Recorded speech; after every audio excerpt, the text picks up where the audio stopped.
صبح خیر. آج پاک ماکلیسیا سلیب کی سرفرازی کی عید مناتی ہے. میری اور فادر عنایت کی طرف سے آپ سب کو پاک سلیب کی سرفرازی کی عید مبارک ہو.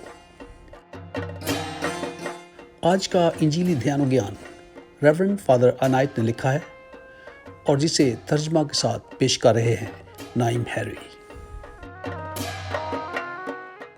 پاک سلیب کی سرفرازی کی عید آرتھوڈاکس اور کیتھولک کلیسیا میں منائی جاتی ہے اور اس عید کو سپٹمبر کے مہینہ میں منایا جاتا ہے کیونکہ اس مہینہ میں بسیلکا کی مخصوصیت ہوئی تھی.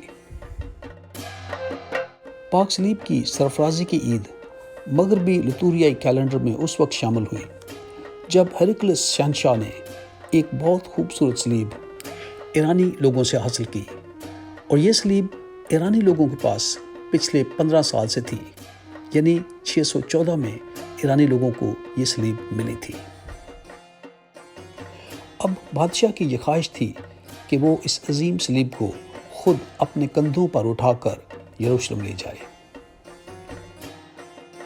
بادشاہ نے اس سلیب کو اپنے عالی شان لباس اور جوتوں کے ہمراہ اس سلیب کو اٹھانے کی کوشش کی، مگر وہ ایک قدم بھی آگے نہ چل سکا. اب جب بادشاہ نے اپنا عالی شان لباس اور جوتا اتارا تو شہنشاہ نے اپنے اندر بہت بڑی تبدیلی اور طاقت محسوس کی اور یوں وہ سلیب اٹھا کر چلنے کے قابل ہوا. آج پوری دنیا میں سلیب مسیحیوں کی پہچان ہے.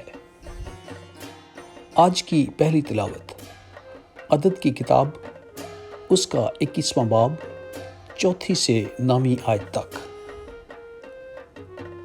تو خداوند نے موسیٰ سے فرمایا کہ تو ایک سانپ بنا اور اس کو ایک بلے پر اونچا کر، تو جو ڈسا ہوا اس پر نظر کرے گا وہ جیتا رہے گا.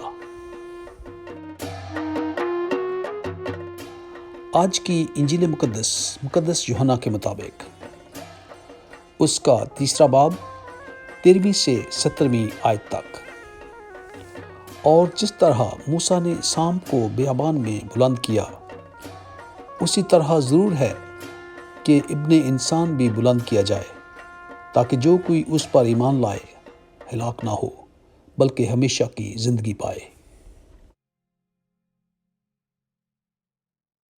آج کے دن کا گیان سلیب کا نشان. آج ہم سارا دن سلیب کے نشان کی روحانیت پر غور کریں گے. ایک کاہن نے ایک آدمی کو بتایا کہ اس پر پتھراؤ اس لیے کیا گیا کیونکہ اس نے اپنی کار میں سلیب لٹکائی ہوئی تھی. مقدس ہیلینا جو قسطنطین بادشاہ کی ماں تھی، وہ یسوع مسیح کی سلیب کی تلاش میں یروشلم گئی تھی. کھدائی کے دوران مزدوروں کو 3 سلیبیں ملی تھیں. ان میں سے ایک سلیب وہ تھی جس پر مسیح خداوند کو لٹکایا گیا تھا، اور جب ایک مرتی ہوئی خاتون نے اس سلیب کو چھوا تو وہ ایک دم شفا یاب ہو گئی تھی.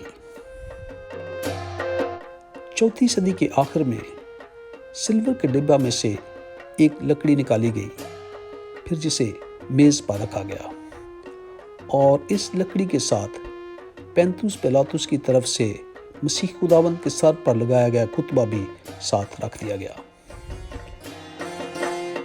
اور تمام لوگ باری باری اس سلیب کو اپنے ماتھے اور آنکھوں سے چھوتے اور پھر آخر میں سلیب کو بوسہ دے کر آگے نکل جاتے.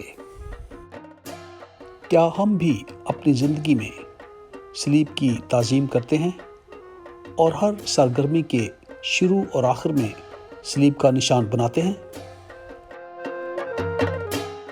میں اور فادر عنایت آپ کے نہایت مشکور ہیں کہ آپ نے اپنے چند قیمتی لمحات میں سے چند لمحات خداوند کے ساتھ گزارے. خدا اس کا اجر آپ کو ضرور دے گا. اور یاد رکھیے، خدا آپ کو بہت پیار کرتا ہے.